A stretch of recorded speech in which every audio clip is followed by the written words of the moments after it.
I attended my sister Chloe's gender reveal party on a warm Saturday afternoon, the kind where everyone seemed a little too cheerful. She pressed an ultrasound photo into my hand, her smile trembling with excitement. "Isn't she beautiful?" she asked, eyes bright. "I'm a radiologist. I've analyzed thousands of scans without a second thought. But the moment I looked at that image, my blood ran cold. The shape was off. The density was wrong. Everything about it screamed alarm. I forced my face into a neutral expression, desperate not to shatter her joy in front of everyone. But inside, a seed of terror had already taken root. Chloe had always been the gentler one between us. Growing up, she cried at Disney movies and plastered glitter stars across her bedroom ceiling. I was the older sister with steady hands, the one who fixed broken bike chains, school projects, and even broken hearts. At 39, I was still the one people called when things went sideways. But that afternoon, in her backyard adorned with pink and blue streamers, I couldn't fix a single thing without destroying her world. Neighbors clustered near the snack table, laughing over plastic cups of sparkling cider. Our parents hovered around Chloe, brushing her arm as if pregnancy had elevated her to something sacred. Ryan grilled burgers at the edge of the yard, glancing over every few minutes to admire his wife. Everything looked perfect. Too perfect. "Alex, take a photo of us," Mom called, waving her phone from across the lawn. I lifted my hand in a small wave but didn't move. My eyes remained locked on the ultrasound tucked in my palm. I'd glanced at it once more on instinct, hoping my first impression had been wrong. It wasn't. A familiar weight settled in my chest, the same I'd carried delivering bad news for nearly 2 decades. Chloe bumped her shoulder against mine. "You're so quiet. Are you overwhelmed by all this cuteness?" She laughed, gesturing at the decorations, cupcakes with tiny question marks, a giant balloon tied to a chair, pink and blue socks hung on twine with wooden clips. "Just taking it in," I said. My voice sounded steady, but my skin tingled with unease. I studied her hopeful, glowing face. She'd been talking to her baby girl for weeks, painting the nursery, picking out names. If I spoke now, in front of 50 people, it would crush her. I slipped the ultrasound into my pocket and forced myself to blend in. I refilled drinks, smiled at polite questions about work, and nodded while one of Chloe's friends rambled about gut instincts during pregnancy.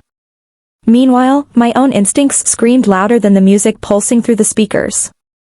Every time I looked at Chloe, her hand resting protectively over her stomach, her head tilted as if listening for something, I felt the ground shift beneath me. Something was wrong. Horribly, impossibly wrong. I tried to steady my breathing, but years of medical training couldn't silence the panic rising in me. The longer I watched Chloe drift from guest to guest, laughing, accepting compliments about her glow, the more it felt like watching someone sleepwalk toward a cliff. The music thumped through the backyard. Cupcakes passed from hand to hand. Our dad raised his phone to capture the moment. All I could see was that scan, burned into my mind, wrong shape, wrong density, a solid mass where fluid and tiny bones should have been. My fingertips were ice. I needed confirmation. I needed quiet. I needed Ryan. He was across the yard, wiping his hands on a towel after turning off the grill. When our eyes met, he smiled, a goofy, hopeful grin that twisted my stomach. He thought they were about to discover the gender of their first child. He thought the future was ready to drop into his hands like confetti. I weaved through clusters of guests and reached him on the patio. "Ryan," I said quietly, "we need to talk. Now." His smile faltered. "What did she eat? Is everything okay?" "Not here." I glanced toward the house laundry room. Confusion flickered across his face, but something in my tone cut through the noise. He followed me without another word. We slipped inside, shutting the door behind us. The thump of music became a distant pulse. "What's going on?" he asked. "Alex, you're scaring me." I inhaled slowly, choosing my words the way a surgeon chooses instruments, precise, controlled, mercilessly honest. "That ultrasound image," I said, "it isn't what you think." He frowned. "What do you mean?" It's the baby, right? She's been feeling. It's not a baby, I whispered, my voice barely audible. Ryan, that wasn't a baby. For a second, his face went blank, like a screen freezing before a crash. Then the color drained all at once. No, he breathed. No, that can't be. She's been feeling kicks. I know what she thinks she felt, I said. But trust me. I've read thousands of scans. This isn't a pregnancy. It's serious. He pressed a hand to the washing machine for support. You're sure, Alex? Please tell me you're wrong. I wished I were. Outside, the countdown continued, 32. The party roared toward a celebration built on a lie. Inside, Ryan looked at me with wide, terrified eyes. What do we do? The balloon popped. Cheers erupted. His world was already cracking. Mine had shattered hours ago. Ryan's breathing grew shallow as the sound of celebration outside swelled. Pink confetti drifted past the laundry room window like soft petals. I could picture Chloe crying happy tears, hugging our parents, convinced her life was unfolding perfectly. The thought made my throat tighten. We can't tell her here, I said softly. Not in front of everyone. Not like this. Ryan dragged both hands over his face. She's been planning this for months, the nursery, the clothes, everything. How do I tell her any of this? You don't, I said. Not yet. First, we get her to the hospital tonight. He stared at me as if I'd spoken another language.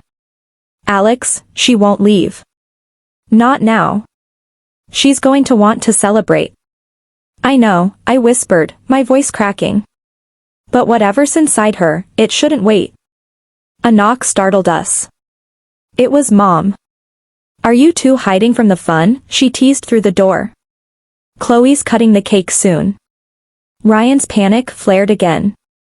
I forced a steady breath, cracked the door just enough to smile. Just grabbing something, I said. We'll be right out. Mom nodded, oblivious, and floated back toward the noise. Ryan whispered, what do we tell her? Tell her you drank too much, I said. Or that you need to drive me somewhere. Anything to buy us time. He nodded slowly, the way someone nods when they're drowning but trying to look calm. We returned to the yard. Chloe rushed toward us. Pink confetti tangled in her hair, a soft glow on her face that nearly broke me. There you are, she said. Ryan, you missed the photos. Our little girl, I couldn't breathe. Ryan forced a smile. Sorry, babe. Alex isn't feeling well. I need to take her to grab something. Chloe's smile faltered, but the cake, she noticed it. I'll be quick, Ryan promised. Save me a piece. She pouted, but hugged me anyway, pressing her stomach lightly against mine. My chest felt like it had been hollowed out. That curve she'd been cradling for months, not a baby, not a heartbeat, just a silent mass taking space inside her. Text me when you're better, she said gently. I will, I whispered. 10 minutes later, we were pulling out of her driveway. Ryan gripped the steering wheel, knuckles white as bone. I called Dr. Harper Lang before we even left the neighborhood. Harper, it's Alex, I said. I need you at the hospital. Urgent. Full diagnostic workup. OB imaging. Something's wrong with my sister. Her tone shifted instantly. Bring her straight in. At the entrance, Chloe arrived confused but trusting because Ryan followed the script I'd given him. Inside the dim ultrasound room, Harper's expression barely flickered before she excused herself to get a second opinion. I knew that look, I had seen it countless times. Then the screen confirmed it, a solid ovarian mass, large, unmistakable. Chloe stared at it. Where's the heartbeat? Harper spoke gently. There is no heartbeat. Ryan collapsed into a chair. Chloe covered her mouth, trembling, but I felt her completely. I stepped closer, voice shaking. Sweetheart. I'm so sorry. Her world didn't just crack, it crumbled. Chloe didn't scream. She didn't collapse dramatically or lash out. She folded like someone had pulled the bones out of her. Harper guided her to the bed while Ryan held her hand, whispering apologies she couldn't hear. I stood near the door, frozen. I'd spent decades delivering terrible news to patients, but nothing had prepared me for watching my own sister's heartbreak unfold in real time. Dr. Harper Lang ordered immediate pre-op labs and paged Dr. Rowan Blake, one of the city's top surgical oncologists. When he arrived, he spoke gently, explaining that the mass needed urgent removal. It's large, he said, but contained. That's good, I said. We act fast, and we improve her chances. Chloe stared blankly at him. It wasn't a baby, she whispered. I talked to her. I read to her. I bought clothes. Ryan's face twisted. I'm so sorry, he said, voice cracking. I didn't know. I should have.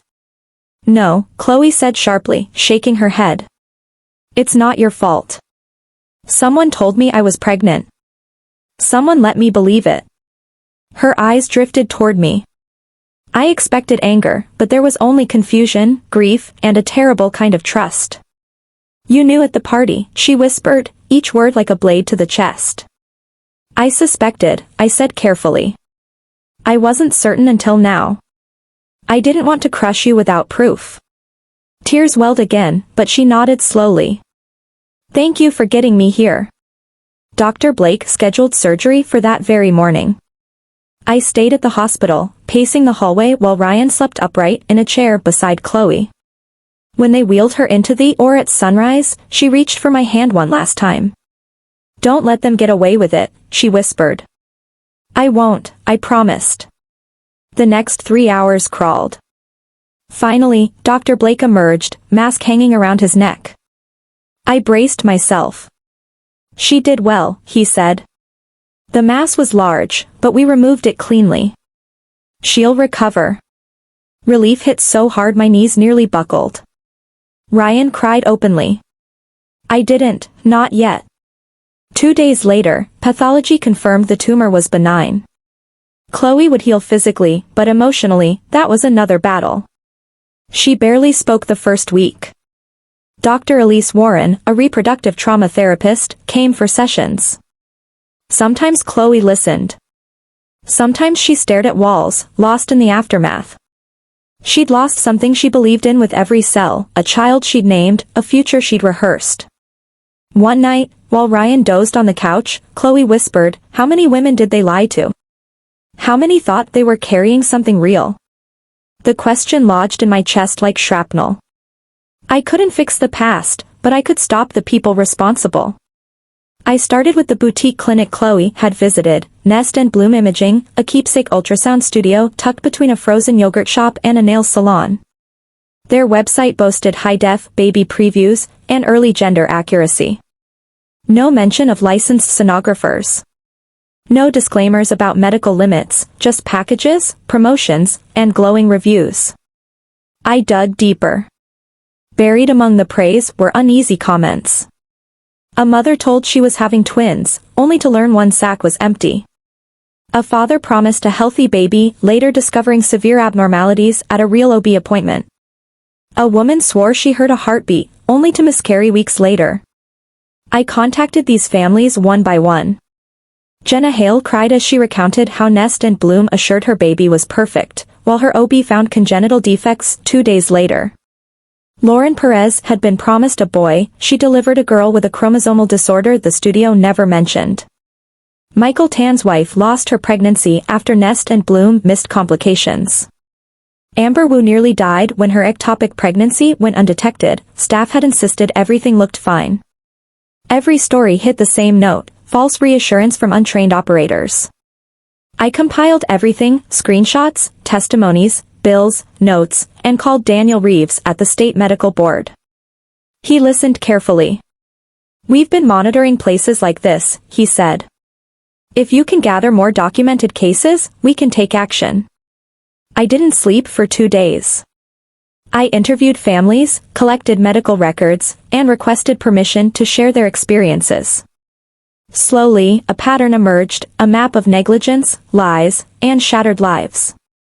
Next, I contacted journalist Talia Grant, known for exposing healthcare fraud. She didn't hesitate. Send me everything. This needs daylight. With evidence in hand, she drafted a segment for the evening news. But before it aired, Daniel arranged a coordinated inspection and shutdown of Nest and Bloom. I went with them. Candace Doyle, the owner, stood behind the reception desk. Pink walls, stuffed animals, fake medical posters, it was a theater of motherhood built on deception. "Can I help you?" she asked. Her smile faltered as she saw the badges. Candace Doyle stiffened as Daniel Reeves spoke firmly. "This facility is operating without the required licensing. You are hereby ordered to cease all services immediately." "This is just a keepsake business," she sputtered. "People know it's for fun." "No," I cut in. "My sister believed you. She nearly died because of your fun. And she wasn't the only one." For the first time, fear flickered in her eyes. "This is ridiculous," she insisted. "Your sister must have misunderstood." "She heard a heartbeat," I said coldly. "From a tumor." She went silent. Talia's news crew arrived once the premises were secured. They filmed the interior, the evidence, and official documents. Then Talia interviewed me at the curb. "What do you want viewers to understand?" she asked. "That ultrasound isn't entertainment," I said. "It's medicine. And when untrained people pretend otherwise, people get hurt." The piece aired that night. Shockwaves rippled through the community. More families came forward. Lawsuits followed. Marissa Cole, a sharp, relentless malpractice attorney, filed a consolidated case representing the victims. The trial stretched for months. I sat behind Chloe as she testified, voice trembling but steady. "I loved a baby who never existed," she said. "Because someone handed me a picture and told me she was real. That lie changed everything." Candace stared at the table the entire time. At the verdict, the courtroom held its breath. Guilty on all counts. Candace was barred from operating any health-related business and ordered to pay restitution. She left in handcuffs. Only then, when justice had a face and a sentence, did I allow myself to breathe. Chloe reached for my hand. "You kept your promise," she whispered. For the first time in months, she smiled. Her recovery wasn't linear. Some mornings she woke determined, ready for therapy with Dr. Elise Warren, ready to take walks, or cook something simple. Other days she barely spoke, wrapped in a blanket on the couch as sunlight shifted across the floor. Trauma rearranges people quietly, in ways you only notice when the world slows down. Ryan hovered gently, learning when to step in and when to give her space. He had changed too, softer, more protective, less certain of the world's goodness. Sometimes I caught him watching Chloe with an expression equal parts love and fear, as if he worried she might dissolve if he blinked. I visited often, bringing groceries, helping with small tasks, handling insurance calls, anything that felt too heavy for them. Our parents came by with casseroles and awkward reassurances, still trying to comprehend how everything they had celebrated at that party had been built on deception. Healing wasn't dramatic. It was quiet cups of tea, slow breaths, long silences that demanded nothing. Months later, Chloe called me. Her voice carried something I hadn't heard in a long time, steadiness. When I arrived, the house felt different, softer, warmer. Ryan opened the door, red-eyed but smiling. In the living room, I froze. Chloe sat on the couch, cradling a tiny bundle wrapped in a pale yellow blanket. The baby's dark eyes blinked up at us, as if deciding whether she belonged here. "This is Sophie," Chloe whispered. "We finalized the adoption this morning." Emotion surged so fast it left me breathless. Chloe's smile trembled, not from pain this time, but from something gentler. "I didn't think I could love again," she said. "Not after everything. But the moment I held her, I knew she's ours. She always was." I sat beside her, touching Sophie's small hand.